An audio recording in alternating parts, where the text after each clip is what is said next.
we'll start off. Assalamu alaikum. This is Ejaz. Sorry, I've messed up here. I didn't even log on. Right, this is Ejaz on Ramadan Radio Wolverhampton. It's nice to be back. We have many guests this year.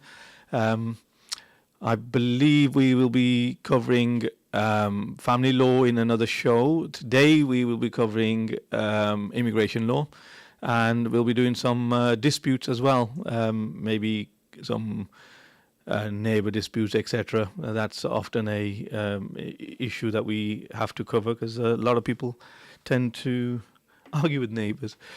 Today I have with me on mic, which mic are you on for? Is it? On mic 4, we have Sejal Karavadra, who's a seasoned immigration solicitor and High Court advocate. Welcome to the show, Sejal. Thank you. Thank you for having me back. It's great to be back. Well, it's nice to have you back. It's always good to have some snippets of different areas of law covered in our show. To see if we can help the local community and the community at large. So, as I said, we will be covering immigration law today. I've got a few questions planned for you. We'll start off with quite simple things, and then we may move on to something a bit more meaty later on. Feels like an exam. Well, I'll try not to make it too examish. But a bit of light-hearted banter is always welcome here as well. So we don't want to make it too boring for the listeners. Absolutely. Guys, before I move on with any questions, I'd like to ask anyone who wants to ask any questions from myself or from Sejal. You're welcome to either call the studio on 01902 972 150. Alternatively, you can also WhatsApp us on the WhatsApp number is 07440 420 432. So if you have any questions, any legal questions of any type, other than crime, that's one area I don't think I can advise on much. But other than that, if you have any questions, you're welcome to either call or WhatsApp the show, and we'll try and get them addressed. Between myself and Sejal, I think we've got many years of experience in the legal sphere, so I'm sure we'll be able to address something, at least put you on the right track. All right, let's start off with the first question that I have for you, Sejal. I think previously we've covered many areas, including visit visas and spouse visas and stuff in previous years. I want to see if anything's moved, anything's changed. So let's say, so if someone's applied for a visit visa in the past, but can't find the same category listed, do you know, is there a reason for that? The reason that they've kind of done that is they've put all the kind of visit categories into one area, which is the visit visa itself. You previously had a lot of different types of visit visas there, but they've all been put into one visa category, which is the visit visa, and that's what you would actually apply for. So, and also some of the alternative routes that you may be looking for, they might not be available. So that could be another reason why some of the categories that you're looking at might not be available. Okay, so that means they've kind of tried to simplify it, or made it more complicated by trying to simplify it. The Home Office's version of trying to simplify things. Put them all in one bucket. Put it all in one bucket. And then shake it around and see what comes out. Absolutely. Bit of a, what they call it, when you have tombola. Well, that's what it feels like when you're waiting for a decision from the Home Office, to be honest. Yeah. That's how it's going to be made. So yeah, often, people are praying, that they have the decision in their favour, when even though they feel that they've done everything correctly and all the paperwork should be correct as per the requirements. But still, it's that tombola effect with the Home Office, I guess. Unfortunately, sometimes all the documents are there and the person's missed something. Like I had a visa application that had gone in and they missed looking at the TB certificate and refused it. But the person had a valid certificate, had submitted it, it had been scanned onto their systems, but the person had to go through a whole appeal process to actually get the Really? visa granted. So not only is it cost, maybe, legal fees, and also there'd be Home Office court fees, fees, and and the time. And the time is, I suppose, the most killer for was it a spouse visa? Did you say? It was a spouse visa, but there was a child involved as well, so it Yeah, makes it so even worse. that child was without a parent for an extended time period. For a further 8 months. Wow. So could that child not have? Well, I suppose even if the child could have gone over, I'm assuming the child would have been British. The child wasn't. The child was applying as a dependent as Right. well. Okay.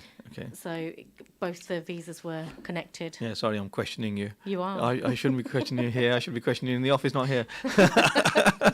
Like I said, it feels like an exam. Right. Okay. Moving on to the next question. So, Home Office fees. You mentioned Home Office fees not so long ago. What is meant by Home Office fees? Home Office fees is what they charge for the application. So before you can submit your online applications, because the majority of the applications are now on an online process, when you're pressing the submit button, the first thing they will ask you for is a payment, and that will be your application fee. So that's what's meant by the Home Office fees. Unfortunately, they seem to go up on a yearly basis. I think not more. April's round the corner, isn't it? So It is. I'm assuming it's every April, isn't it? It's So usually April and October. yeah. So at least annually. There are some sort of increases happening at that point. They did try and make it less during the COVID period, and not a lot went up during COVID. But obviously they're back onto things now. So Yeah, they need to make up for all the losses during COVID and maybe. unfortunately, so it's a ridiculous amount that they charge for some of these applications. Do you know, sometimes I look at those fees and think, well, how can families afford that? It's cost of living is high anyhow. People can't afford to put food on their table, and yet, the Home Office are insisting that. So, they are insisting on spouse visas, for instance, or dependent visas, on a minimum income threshold. Yep. That minimum income threshold nowadays isn't enough for a family to live off anyway, now, to be fair, in my opinion. Some families have to, I suppose, But we're happy to keep it at that. but we're happy to keep it at that because some families can't afford to, without the two people working. So, because they don't consider the other person's possibility of working, they only consider that one person can support that other person on that one income. Absolutely. So, prospective income is not included, which sometimes, you feel that maybe it should be included because clearly if people can't live off one income, then you should, rationale tells you that you should include a secondary income or the prospect of a secondary income, even if it's at the very bare minimum, the 12,000, for instance. Yeah, I think the problem that arose was in the past when they have allowed it, there's been a lot of misuse of it. So just getting a letter from your local shop to say yes, they'll provide employment to somebody, and then that job never actually. Yeah, I remember actually doing a few applications back in the about 2008, 2009-ish, if I remember correctly, and where that was allowed. Yeah, that was allowed, and you're right. It was local shops and stuff that were saying, okay, we'll employ them. But then on the other hand, the person who's got the job here in the UK, who's to say that they're not going to lose that job even a few days after their partner's arrived in the UK? Then they're in the same position. Very true. Very true. There's only so much you can see into the future. Yeah, that's absolutely true. But we're not only looking at an application fee, though, Ajaz. The problem is there's an immigration health surcharge for most visas as well, which means that they're paying, for example, for a spouse visa, you're paying £1,560 for an application. If you're applying from here in the UK, it's up to £1,900 when you're applying from abroad. Why is it more? It's more because you get an extra 6 months when you're applying from abroad. Oh, you I get, see. You get your 3 years. I so see. it works out. And then when you look at, I give an approximate for the abroad one because you look at the exchange rate. Because they don't take it in pounds, do they? No. They take it in They take it in either the currency, local currency, or or in dollars, which doesn't make sense to me at all. And then they convert it later. Yeah. And they charge you conversion rate as well, I think. Well, it depends on your bank then, whether the bank charges you Oh, really? for bank fees as well. So it's the bank charges. It's bank charges. Right, okay, because I've had that previously where people have said, oh, they've taken out an extra £50 or something to what you said. And you think, well, I don't have an answer for that one. No, and inevitably, when they're refunding that one, if something's not happened correctly, it's always less that you get back. So again, we usually get the clients saying, but I paid this much, but now I'm only getting this much back. But again, they'll do it on the exchange rate on the day. And that exchange rate is whatever your bank is converting it as well. So there's all sorts of issues with that. But it's ridiculous amounts that people do have to pay. And if you've got like a family of 3 that you're having to apply for, you're nearly into the kind of £10,000. Well, the way the Pakistani economy is at the moment, so anyone applying from there, if they're looking for a refund, they're not going to get much back. It's not good. It's not good. And the reason we're talking about getting that one back, the immigration health surcharge is taken at the beginning of an application. Yes. However, if an application is unsuccessful, then that element would be returned. The application fee won't be. Well, in which case that anyone applying should make sure that the application is 100% in order before submitting it, so that they don't lose out on the prospect of £3,000-4,000, isn't it? Absolutely. One thing I will say, because I get a lot of people that come to see us say, but my friend said this, or our community member said that. Yes. And they've done this, they've done that. What you'll find is not everybody will tell you the truth in terms of what they have and haven't done, what they've been advised. Or they'll tell you the truth, but they'll withhold vital information because they think, well, we've paid for this information. Exactly. Why should they be getting it for free? People are like that, spiteful in essence. You get all types. Some will tell you everything. Some will try and help you. I've got many clients who try and help their local community, regardless of whether they're related to them or not. They try and help the local community to achieve what they've achieved for themselves. Unfortunately, you do have some that won't, though, and will do everything to try and. Well, I hope our listeners aren't of that category. It's always good to try and help people. We're here. Why are we sitting here today? It's to try and help the community. People, absolutely. Yeah. So, but always listen to your solicitor, whoever you've gone to their advice. When they're telling you certain documents are needed, they are needed. Otherwise, they wouldn't be asking you for them. Yeah, some do say, oh, well, such and such said that it's not needed. Well, I say, well, you're sitting here with me. Are you listening to what I'm saying, or are you listening to what such and such said? So if you want to go and get such and such to do your application, then you're welcome to. But if I'm saying it, there must be a reason why I'm saying it. Yeah, and we don't ask for documents for fun. The more documents that we have to look at, the more time it takes. The more time it takes, and the more we have to review, the more we have to do. So so if it was up to us, we'd try and get it done on no documents. But unfortunately, that can't be done. Doesn't work like that. But a good solicitor will actually review every single document and, in fact, criticize entries on every document. Well, yeah, and I say to my clients that I'm not here to sugarcoat it for you. So if something is not right with any of your documents or something is missing, I'd rather tell you. Your friends are there to do the sugarcoating part. You're paying us a fee. Then we're going to do this for you properly, critique it just the way that the Home Office would critique it, so that you're getting a fair view of exactly what's before them. Well, I suppose with you, you've seen it from the Home Office side as well. So I've not mentioned this previously, but Sejal used to work for the Home Office before joining this side. Long time ago.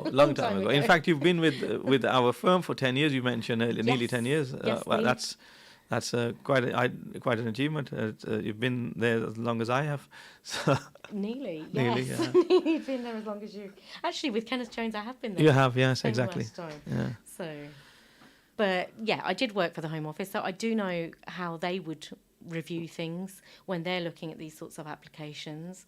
So I do try my best to critique it as a Home Office representative would. Okay. So is there anything that you have seen from that side which has given you an insight which makes makes you have the upper hand?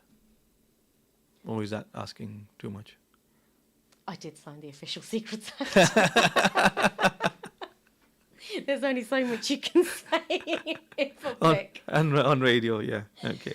So, but I think more than having an upper hand I think the way that I have an upper hand is I know the way that they will be. I was taught how to knock the blocks down as such. As a practitioner now, what we do is we build the client up to make sure that they have the best opportunity. What the Home Office, in effect, are doing is building those blocks out. Sorry, not building those blocks, knocking those blocks out to show what the problems are with the application. So I try and look at it from that point of view of where are the problems going to be, and then try and plug those so that when it does go to the caseworker, those issues won't be there. Yeah. Okay. Okay. So that's a good way of looking at it. Okay. So we move on to the next question. We are going through these questions quite quickly, to be fair. So the next question I have here is, getting a visa is straightforward, right? Pretty much. Yeah. If you come to Kenneth Jones, then it will be Kenneth Jones Solicitors. No, it will be very straightforward. No, but that's I've had people ask me that. Say, if I move on to Patwari or Urdu, I've been asked in one of the Asian language many a times that, visa easy mil jana, gali koi nahi, ya koi, what they say, that it's not even that's not an issue. Visa is not an issue. It's easy. It's only from my own experience, it's only when you actually get to look into what hoops you have to jump through that you actually realize it's not as easy as some people say. But anyway, I'll have your opinion on that. Well, the thing is, although you have one set of rules there, not everything fits every person. So, for example, with spouse visas, when you're having to show that your relationship is genuine, it's going to be based on how your relationship works. There are going to be some people who are WhatsApping each other, calling each other, hourly, daily type thing, and there'll be other couples who might not speak for a week at a time, but that doesn't mean that they both haven't got genuine relationships. So the type of evidence that's going to be available is going to be different. So you have to, I find that you have to look at each case on its own merits as opposed to one size fits all. So, Okay. yes, it's fairly easy to get visas if you've got all the right documentation and if you meet all the requirements, but it's the reason that you would go to a But even then, as we previously discussed, even then it can go wrong. it can go wrong, but I think And that's why we've got the judiciary. There. Yeah. But I think that what we offer as solicitors in these situations is the experience of doing so many different types of applications that we're able to show that, you haven't got this document, but this will also show that. Or, our experience will be able to take them down a different route if there are certain things that they're not able to actually meet.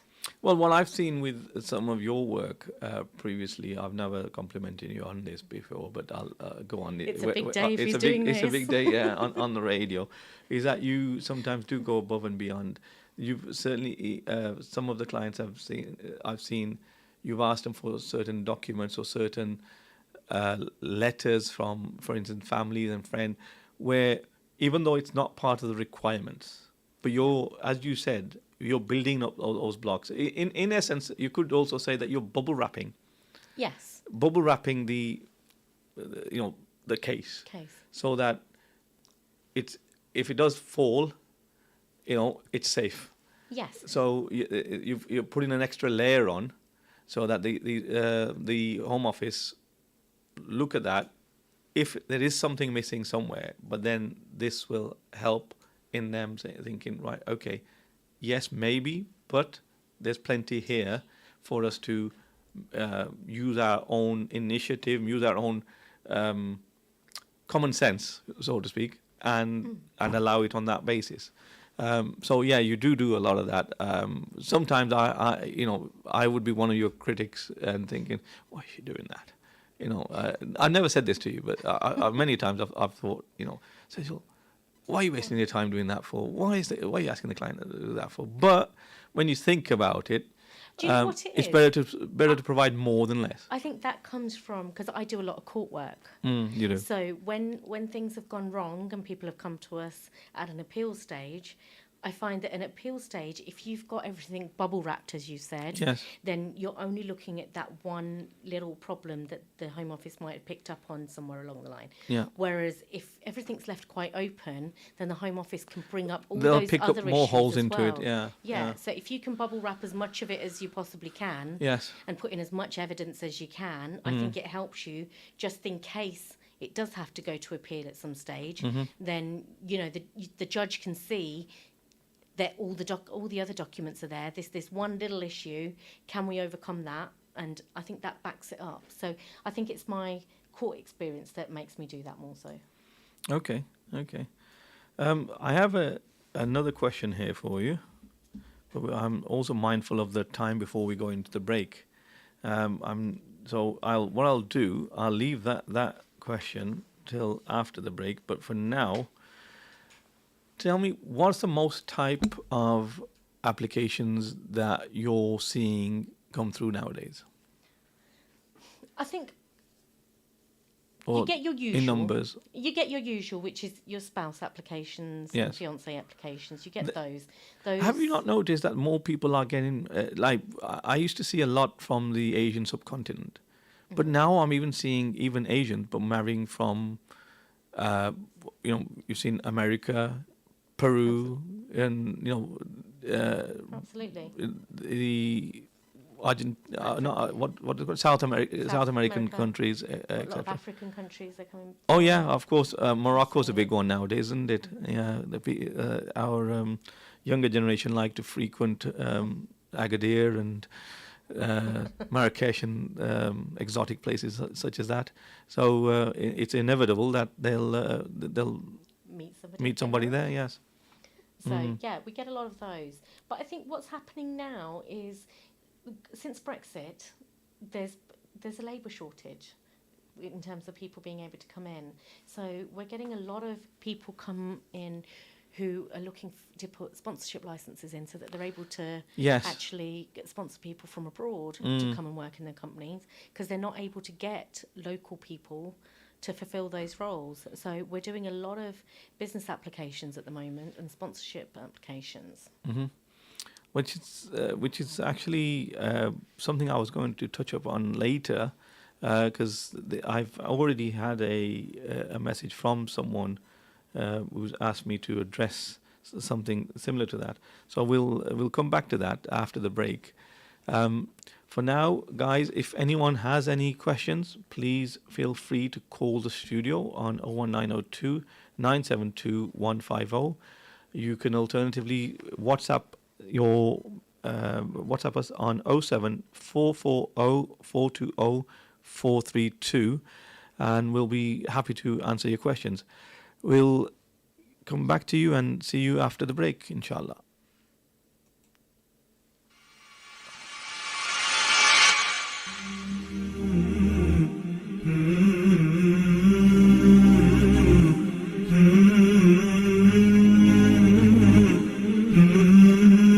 Are you replacing windows in your home? Here at AK Windows, with over 30 years experience manufacturing and installation, we can provide you with premium and affordable UPVC, aluminium windows and doors, roof lanterns, composite and bifolding doors. We offer a free quotation on all work with our selected range of windows in grey, white and much more. We can also repair window and door locks with glass repairs too. We also supply to the trade. Call today for a free quote on 01902 421 500. AK Windows.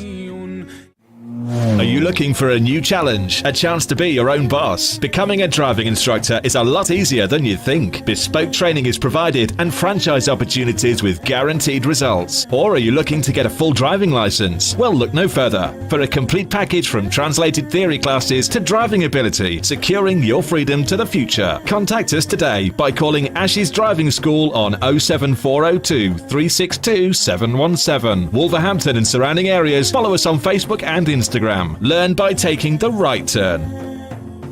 MBE Bass Electronics, specialist in car audio and home entertainment. Suppliers of leading brands, Samsung, Sony, and Panasonic. We supply and fit all car audio systems, top brands, Kenwood, Bose, and we're an authorized supplier of Vibe product. Visit our store online at moviebase.co.uk and order today for next day delivery. MBE Bass Electronics are proud sponsors of Wolverhampton Wanderers FC. Call us today for a free quote on 01902 754 546 and quote Ramadan 20 for 10% off. Follow us on Instagram and Facebook at MBE Bass Electronics, specialist in car audio and home entertainment.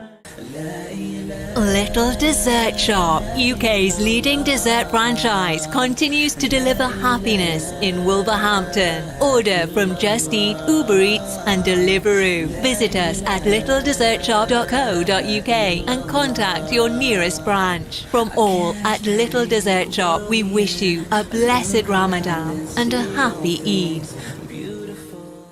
Ready for a new career? Ready to be an engineer? Get ready, get set, get training. Become a qualified domestic gas or electrical engineer with the potential to earn up to 45k by enrolling onto one of our bespoke, accredited, industry-recognised training courses at our purpose-built training centre in Wolverhampton. For more information, visit our website gettraining.com or contact us on 01902 583 941.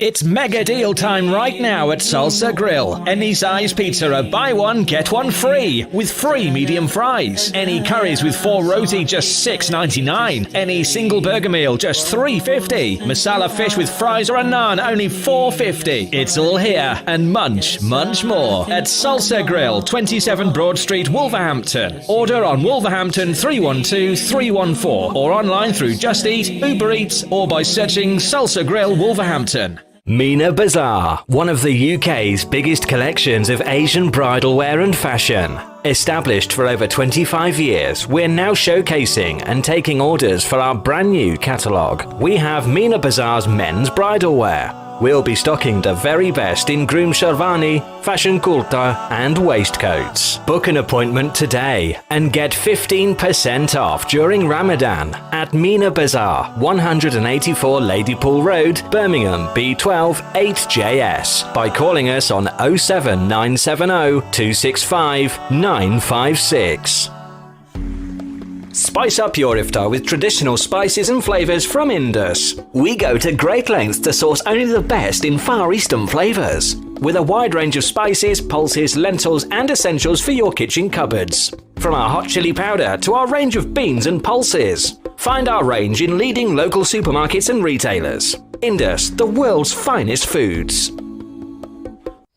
Your tyres are essential for safe driving. They're the only link between your vehicle and the road. At Premier Tyres, we proudly stock leading tyre brands such as Goodyear, Michelin, Pirelli and more. We're also your go-to garage for MOTs, servicing, exhausts and all your mechanical needs. With the most affordable prices in town, unmatched quality, knowledgeable and fully qualified mechanics, we will look after your car no matter the make or model. Premier Tyres, Crown Street, WV1 1PX. Call 01902 455 684 or visit premiertyreservices.com.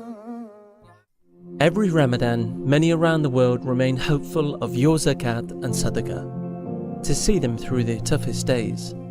That's why your charity not only improves lives, but saves lives. Give hope to millions around the world from your hands, through Muslim Hands. Hope is never lost when we place our trust in Allah. Hold on to hope and help save lives. Visit muslimhands.org.uk today. This is Ramadan Radio, your local voice, your local Muslim radio.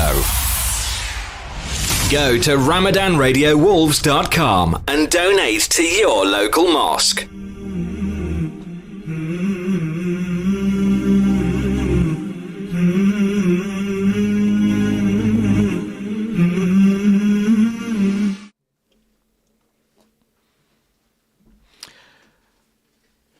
Assalamu alaikum and welcome back from the break. I hope you enjoyed the adverts. You're listening to Ramadan Radio Wolverhampton with me, Ijaz Ali.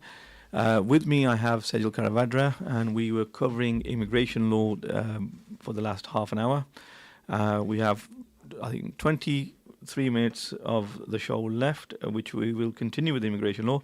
We've had another guest stroke presenter who will be presenting the next show. He's joined us now as well. Tariq Ali MBE, a big figure in Wolverhampton. My supervisor at the cricket club. Tariq, assalamu alaikum. Tariq, 1 second. There you go. Sorry, you're on. Walaikum salam. How are you? Yeah, alhamdulillah, all good, all good. It's good to be back on here. I think you were a guest of Zaid Shah last year, weren't you? I was, yes. Yeah, how was that? And that's progressed with me having my own show, so... You must have done better than him. Well, inshallah, your show will go well. What is it? Well, we'll try. To be honest with you, we do talk a lot about the same things again and again and again. Yeah. However, it's not about us showing off or anything. It's about trying to inspire people. Yeah, and, definitely. And if we can inspire somebody to do something better, then that's all we want out of it. Really. Well, that's what we're here for. Yeah. It's a community service that we feel if we're contributing to the community, hopefully they take some of that on board. Yeah, definitely. And they can help others. Definitely. So today's show's about some of the youth work you do in our community and some of the older guys that have come through my youth projects. Okay. I've invited them in to say a few words. I don't know how much you're going to get out of them. And a colleague of mine who works very closely with me, Nadim, he's going to be joining us for the show as well. Oh, really? Okay. Oh, that's great. Well, I look forward to listening in. Right, let's move on back to the legal show. Sejal, so just before we went into the break, we were discussing visas, how the Home Office considers visas, the fact that documents, having the correct documents, and even going overboard on OTT with the documents is probably better than not enough. So, if a visa application is refused, I'm just going to get you to do me a list and go through the list. Basically, what are the possibilities of a visa application? Say, a visit visa or a spouse visa. What are the possibilities of it being refused? And the possibilities, you would know on this as well, HS, depends on the case. So it depends on what the reasons for refusal are, whether they're just not believing what's actually being said. Okay. In terms of relationships, in terms of the documents that are there, it depends on that. Or whether things have been missing and they haven't been able to come to a proper decision because of that. But there isn't a set kind of, 50% of... Well, I had a list. I put a list together here because I before asking the question, I thought I better polish up on my immigration law myself. It's been a few years since I last practiced. It would help. It is your show. It is my show.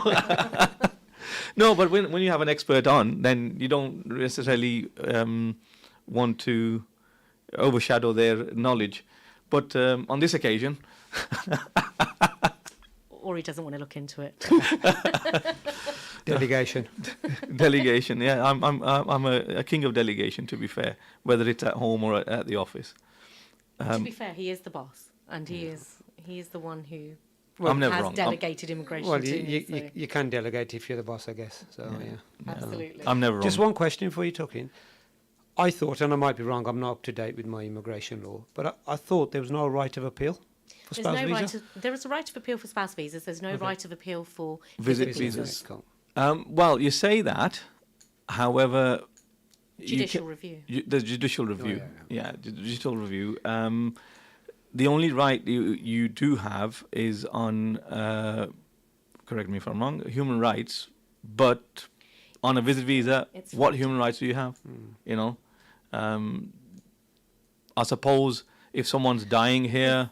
I was going to say, I've had one that has gone through on the basis of human rights because there was a terminally ill person that they were visiting. That person wasn't in a position to go. The only problem there, though, Sejal, I often say to my clients when they do say, "Oh, well, we've applied for a visit visa and it's been refused," we want to appeal. I said, well, the appeal will take you, 6 to 12 months. I don't know what the current process is, processing time is. It is the same, but there's ways of expediting things in emergency situations. It still takes But sometimes time, it's quicker still to takes time. submit a fresh application. Submit a fresh application, but it's very much dependent on the reason that it was refused. That's the problem, though. Yeah, well, if they're going to wait 6 to 12 months, that dying person's probably dead. There is that. So you lost the reason. You lost the reason for the application. The case that I did, they were still here and they were able to come and spend that time with their family member. I guess it whittles down to if the case is genuine, then you're always going to have as much chance as anybody else. So when we try to take shortcuts and we think, you know what, I'll try and beat the system, and we just get caught out a little bit, don't we? There is that, but sometimes I do find that it's the genuine ones that don't get through because they don't necessarily have all the documents that are listed within the Home Office requirements. Because whereas the person who's making it up and isn't so genuine has got those documents together. Do you know what I mean? So sometimes it plays against them, but if they've come to a solicitor, then at least we're able to advise them that these things will be needed. So without these, you're unlikely to succeed, so that we can put together the best possible application that you can. Okay. Sorry, I'm just messing with the screen here. It seemed to have gone blank for some reason. Oh. And I don't know why. Right. I've only been here 5 minutes. I've broken I know. Yeah, it's your fault, Tariq. It's your fault. We were doing for some all right. reason. You were right. So while he's sorting that out, do you get many applications? I mean, take Wolverhampton for example. Obviously, it's quite diverse community, so I'm guessing you probably get a lot of applications in Wolverhampton. We get a lot of applications nationwide, to be honest, because the way that I used to work, I've done a number of TV shows and everything. So Yeah, a lot so of people know me. So through reputation, we get quite a lot of work in throughout the UK, but quite a bit in Wolverhampton as well. And She's got a lot of following, actually. And as she mentioned, from London, we get people coming up on the trains from London. Oh, nice. And from North. Croydon, we had one. Yeah. So is there a bit of a misconception then that if one particular solicitor has done well for somebody and he's got them the visa, well, he's the golden solicitor, everyone goes to him, or is it just pot luck? It's not pot luck, but I wouldn't say it's the golden boy or golden girl. Okay. It's all down to their skills, I think. So sometimes, like we said at the beginning of the show, you can put everything in and the Home Office just missed the document. Yeah, and then it's got nothing to do with the solicitor's skills. They've put everything together properly, but it's gone wrong because they haven't looked at it properly. But you do get a lot of rogue people who they'll charge you a much lesser rate, but the work will be in comparison to that as well. They won't be putting the time into it to get the best possible result for you. Whereas I'd rather make sure that all the documents are there, that we've got the strongest application that we can possibly put forward, and then go ahead. So I think if you can get solicitors like that, they might not, it's never going to be a 100% success rate for anybody. But I think what shows whether you're good or not is the repeat work that you get. And I think a lot of my work comes through recommendation. So hopefully, touch wood, that carries on. And I've been with Ajaz now. The boss is happy, so he's smiling. He's smiling. Well, we've worked together now for 10 years, and prior to that, I'd been working for about, I'm giving my age away now, for about 10 years prior to that at other firms as well. So I can't be doing too badly. You can't be. Bringing a lot of experience to the role. True. Sorry, mate, we're hijacking your show here, mate. No, that's fine. I'm still trying to work out how to fix the screen. I've now had to message IT to see if they can get it sorted. It seems as if even though we're live on radio, I feel that we're on the social media side of things. They're watching a black screen. So can they hear us though? I'm sure they can hear us. I'm sure they can hear us. But the world is more about what you can see nowadays than what you can hear. So very true. So and going back to the reasons for refusal, the list I had was, we covered some of them anyhow. Some was correct documents not supplied. Then which we covered, documents not presented in the correct format. Have you had anything like that? Absolutely. Bank statements, for example. more so since COVID, the online statements are being accepted. However, what they do prefer is the original bank statement that would come through the post for you. And if it's not coming through the post and you're getting printouts from the bank, they want a stamp on that particular statement, and every page The has date to stamp. be stamped. Yeah, Okay. date stamp. So to prove that it has been obtained from the bank itself, rather than Someone something put that it you've together themselves. Put it together. Yeah. Okay. But people have problems. For example, HSBC don't stamp. So you'd have to wait for duplicate copies to come through if you haven't got the originals, because HSBC simply do not stamp anybody's bank statements. So you get those sorts of problems, I think, with some of the documents and the formats and things. That's what they're talking about with formatting. But when you look at the rules, it does actually tell you exactly what format bank statements should be in and other documents should be in, where they want particular things to be seen. And that does have to be followed. One of the things that I find, and we've had a recent example of this, is translating documents. Now, I've got a German client, for example.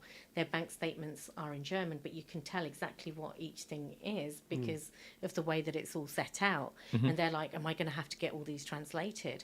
And unfortunately, my answer that would be Yes. because, It can be thrown out yeah, because of, because for that reason alone, they can say... regardless of whether they that- can work out what it says, Exactly. they still want it in plain English. Plain English, so it makes it... And that puts a cost element on it as well, doesn't it? So each document, if each page needs to be, oh my gosh, 6 months, 6 months bank statements, and each page needs to be translated. Absolutely. That'd be quite a A hefty. hefty fee there. Yeah, Hefty fee. I wouldn't put it less than about £1,000, very, very least. But on the flip side, you're losing thousands of pounds if that application's refused, Yeah. purely because the bank statements weren't in the right format.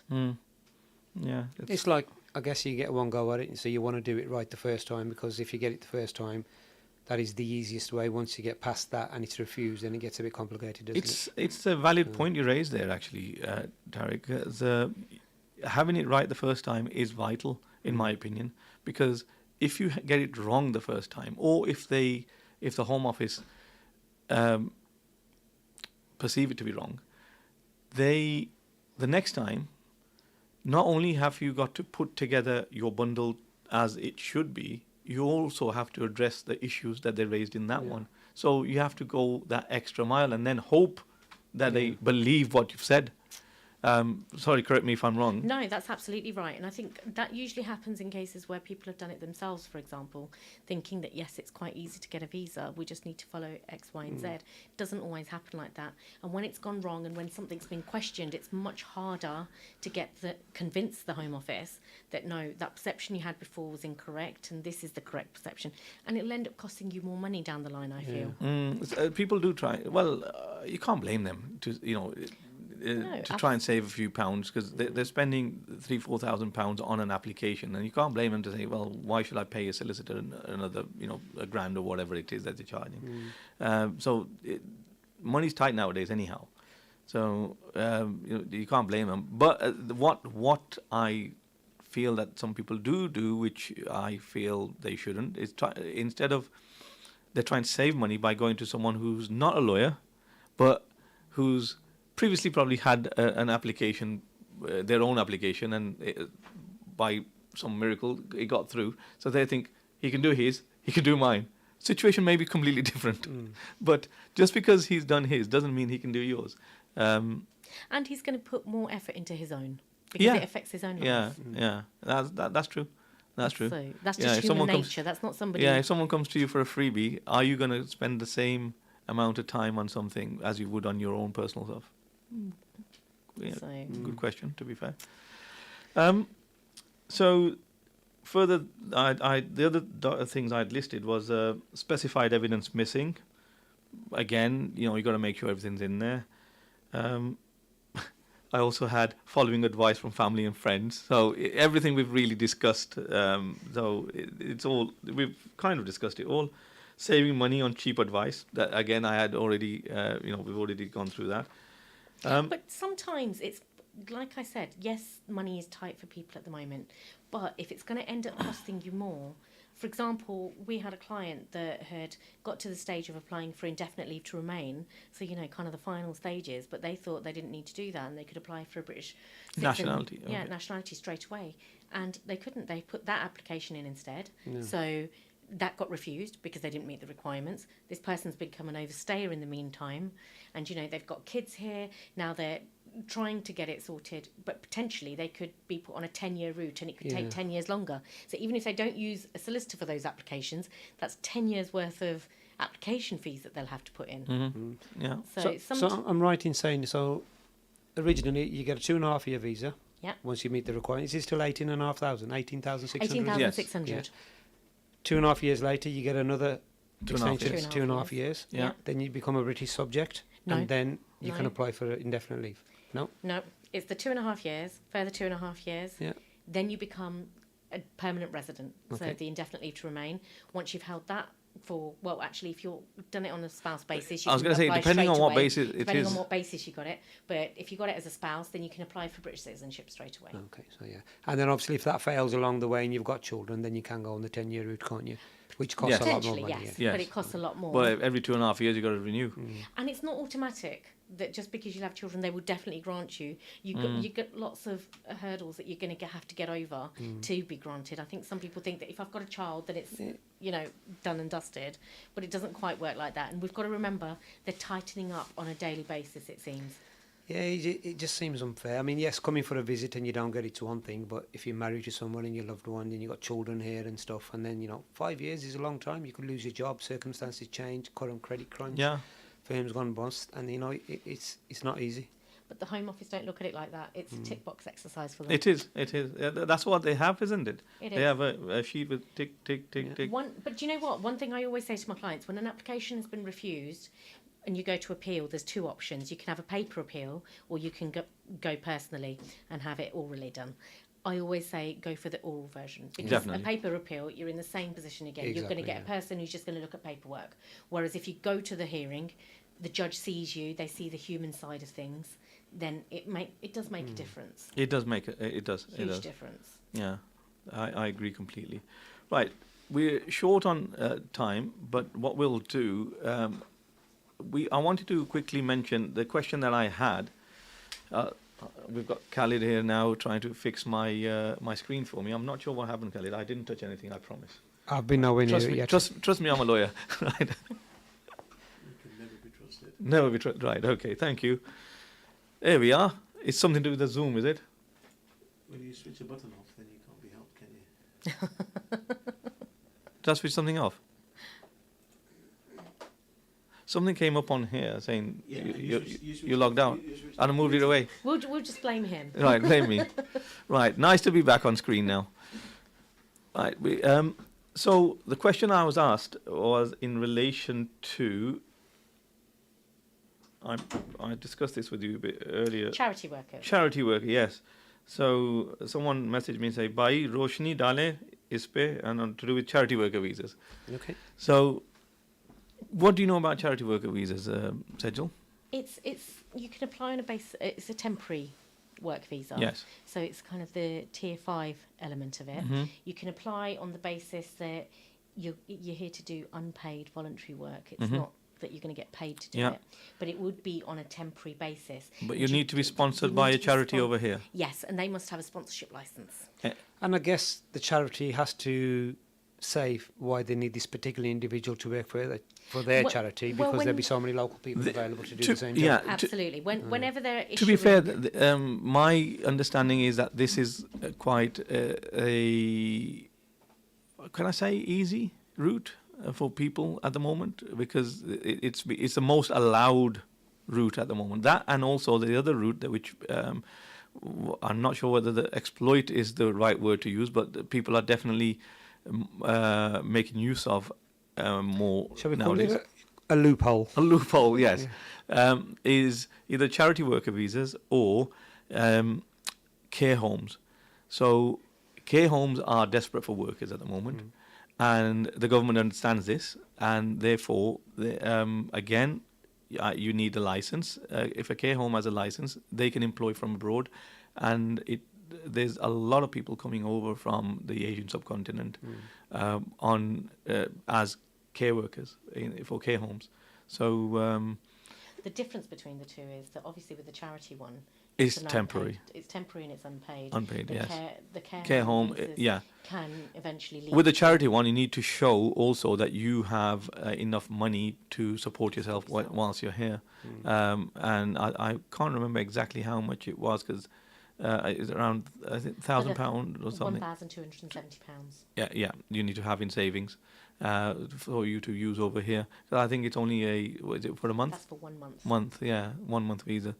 But yeah, I've been asked about that many times. To be fair, but Tariq, I believe you have a charity, right? I don't, I'm afraid. I do a lot of charity work, but I don't have a charity.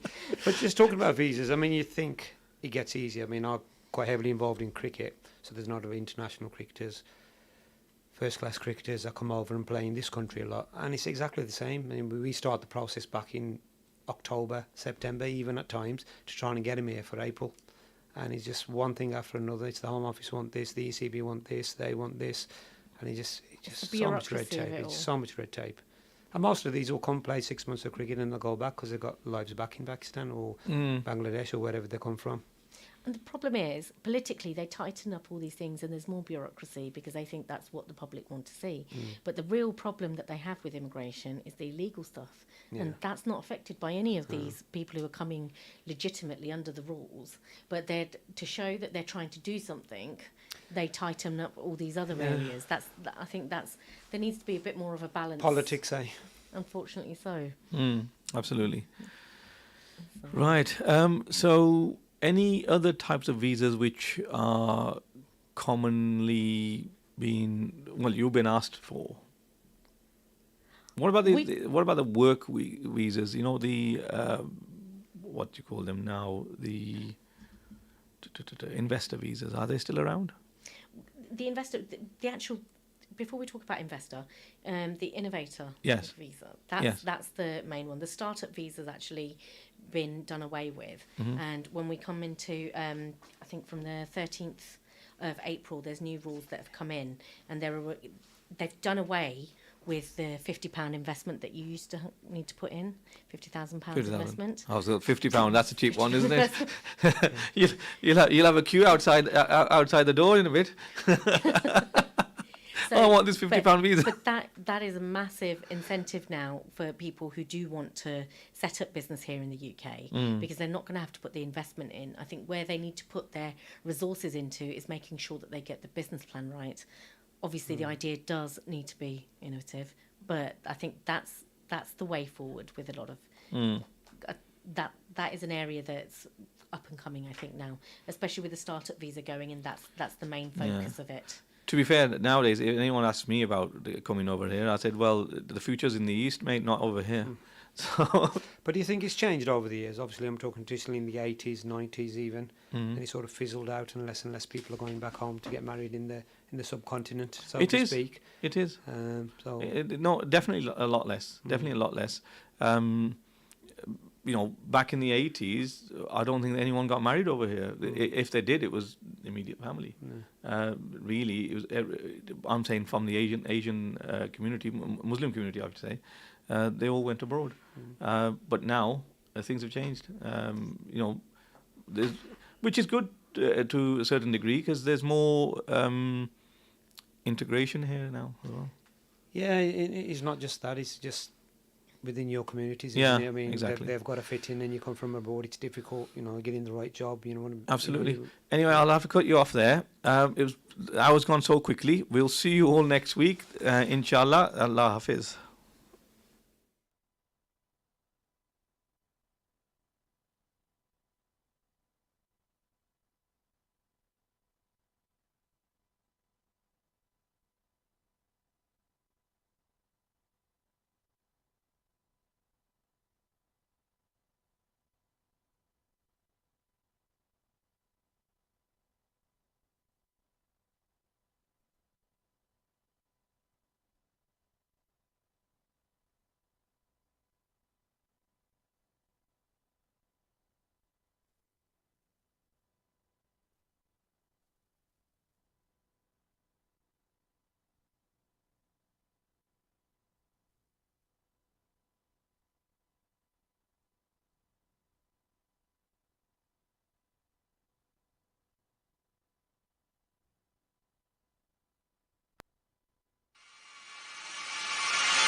you replacing windows in your home? Here at AK Windows, with over 30 years experience manufacturing and installation, we can provide you with premium and affordable UPVC, aluminium windows and doors, roof lanterns, composite and bifolding doors. We offer a free quotation on all work with our selected range of windows in grey, white and much more. We can also repair window and door locks with glass repairs too. We also supply to the trade. Call today for a free quote on 01902 421 500. AK Windows.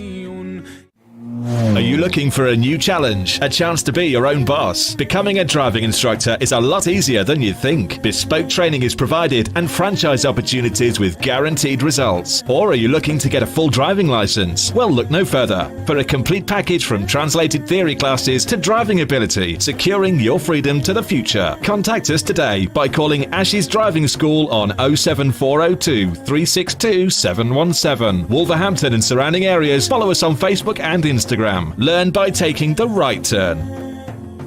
MBE Bass Electronics, specialist in car audio and home entertainment. Suppliers of leading brands, Samsung, Sony, and Panasonic. We supply and fit all car audio systems, top brands, Kenwood, Bose, and we're an authorized supplier of Vibe product. Visit our store online at mubibase.co.uk and order today for next day delivery. MBE Bass Electronics are proud sponsors of Wolverhampton Wanderers FC. Call us today for a free quote on 01902 754 546 and quote Ramadan 20 for 10% off. Follow us on Instagram and Facebook at MBE Bass Electronics, specialist in car audio and home entertainment. Little Dessert Shop, UK's leading dessert franchise, continues to deliver happiness in Wolverhampton. Order from Just Eat, Uber Eats and Deliveroo. Visit us at littledessertshop.co.uk and contact your nearest branch. From all at Little Dessert Shop, we wish you a blessed Ramadan and a happy Eid. Ready for a new career? Ready to be an engineer? Get ready, get set, get training. Become a qualified domestic gas or electrical engineer with the potential to earn up to 45k by enrolling onto one of our bespoke, accredited, industry-recognised training courses at our purpose-built training centre in Wolverhampton. For more information, visit our website gettraining.com or contact us on 01902 583 941. It's mega deal time right now at Salsa Grill. Any size pizza, buy one, get one free, with free medium fries. Any curries with 4 roti, just $6.99. Any single burger meal, just $3.50. Masala fish with fries or a naan, only $4.50. It's all here and much more at Salsa Grill, 27 Broad Street, Wolverhampton. Order on Wolverhampton 312 314 or online through Just Eat, Uber Eats or by searching Salsa Grill Wolverhampton. Mina Bazaar, one of the UK's biggest collections of Asian bridal wear and fashion. Established for over 25 years, we're now showcasing and taking orders for our brand new catalogue. We have Mina Bazaar's men's bridal wear. We'll be stocking the very best in groom sherwani, fashion kurta and waistcoats. Book an appointment today and get 15% off during Ramadan at Mina Bazaar, 184 Ladypool Road, Birmingham, B12 8JS by calling us on 07970 265 956.